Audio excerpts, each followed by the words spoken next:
When we started on our farming journey nearly 7 years ago, a local farmer shared a saying with me.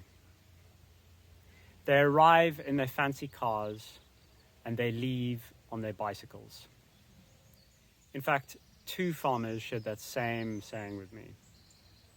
So the question is, how do we avoid leaving on our bicycles?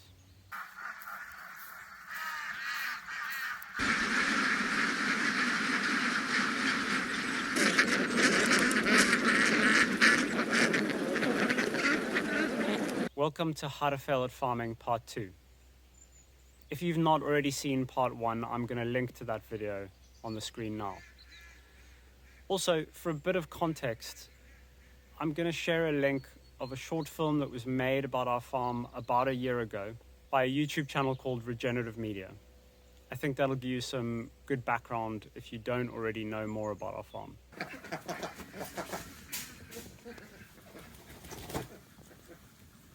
So this week we had to make a really big decision on the farm. It's been a week since I posted Part 1 and things have moved along. Now, before I share more detail on that decision, I just want to cover a few common questions that have popped up since releasing Part 1. The first question was around feed. The question being, what are the alternative feeds? How could we reduce our feed bill, and could our ducks potentially forage more land in order to feed themselves? Poultry in general, ducks and chickens, are monogastrics. Unlike cows or sheep, they aren't ruminants. They don't have that ability to ferment fibrous forage in their guts to turn it into nutrition. So with poultry, they are very similar to humans in that we need nutrient-dense food. And what that means is that the feed that we provide them is primarily made up of wheat and soy. The wheat provides mostly the carbohydrate, a little bit of protein, and the soy provides that high amount of protein that the ducks need in order to produce such a nutritious egg. There are a lot of very cool technologies and ideas coming out for alternative feeds that one could give to poultry. And we have looked into all of them and we are following them very closely. None of them solve our short-term cash flow problem. We've looked into sprouting grains, we've looked into feeding insects, and we've looked into potentially growing some other crops on the farm that we could feed to the ducks. And none of them are yet logistically practical or feasible for us. The most exciting option that we've got for the future is to produce insects for the ducks to fill that protein requirement.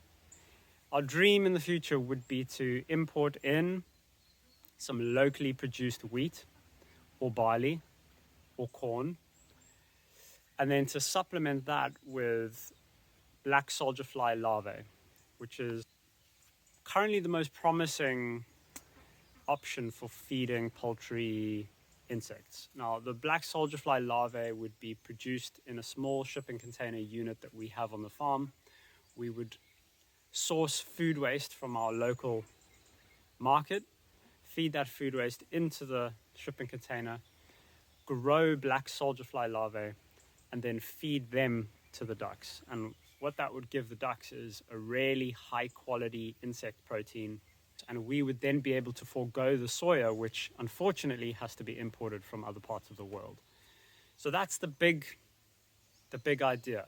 The next thing I want to address is diversification, or stacking enterprises. The idea that we need to be having multiple businesses on the farm, bringing different income streams to support us.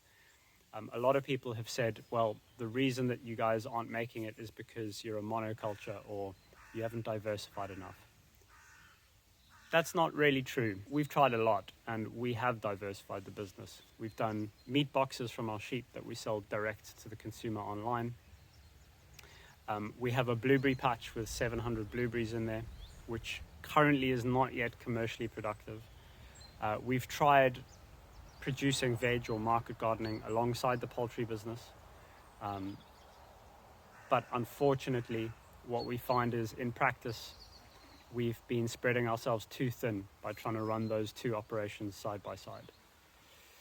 So the common myth about small-scale agriculture is that you can be more profitable than large farms because you can diversify, stack your enterprises, and bring in multiple streams of income.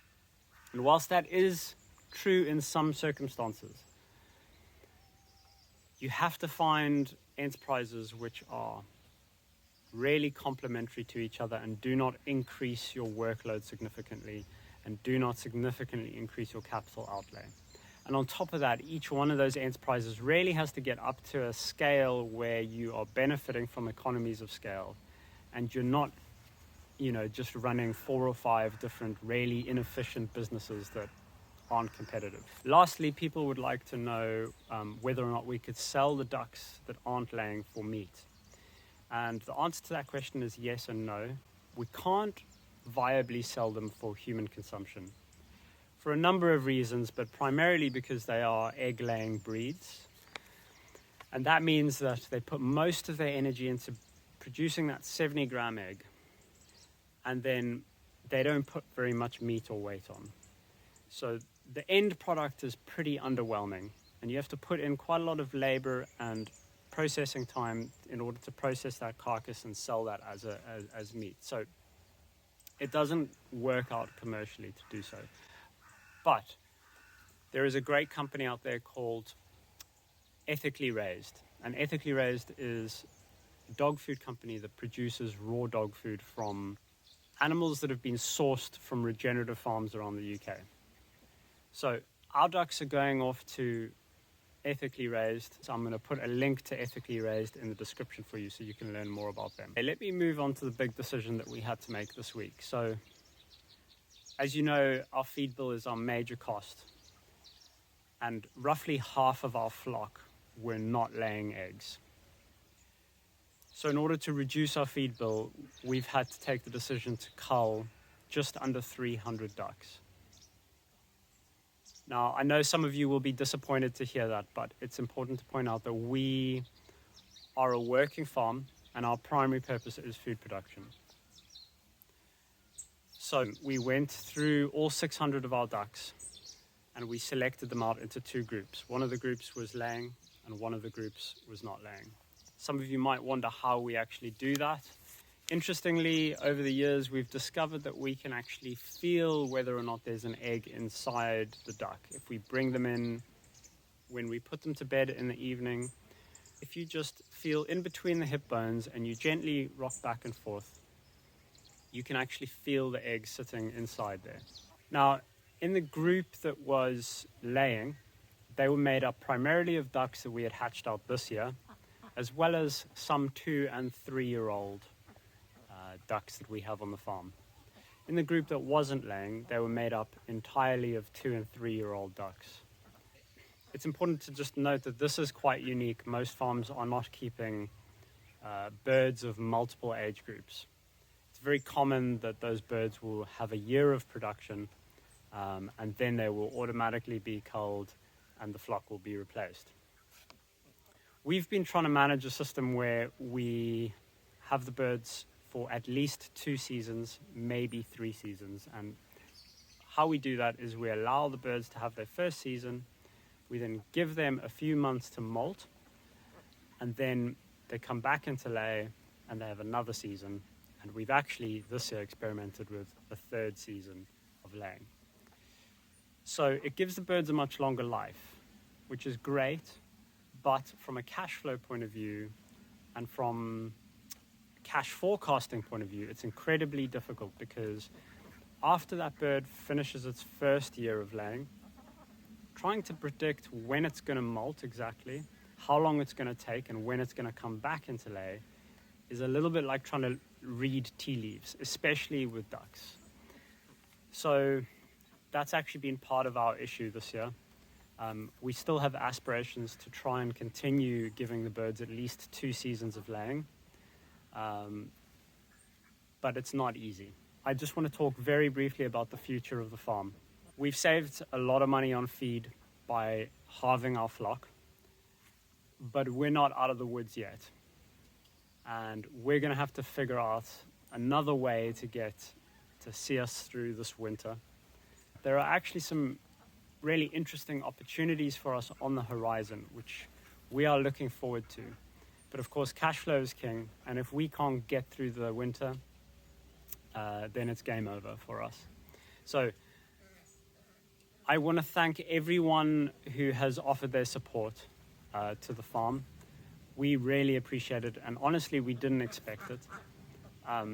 So we've come up with an idea, and I don't want to tell you the idea, I'd rather show you. So we need a little bit of time to work on it, but hopefully by this time next week, we will have something special that you'll get in return if you decide to support Park Carrick. And on top of that, we're going to be sharing with you guys our vision for the future of the farm. You can expect to see it next week. So until then, see you next time.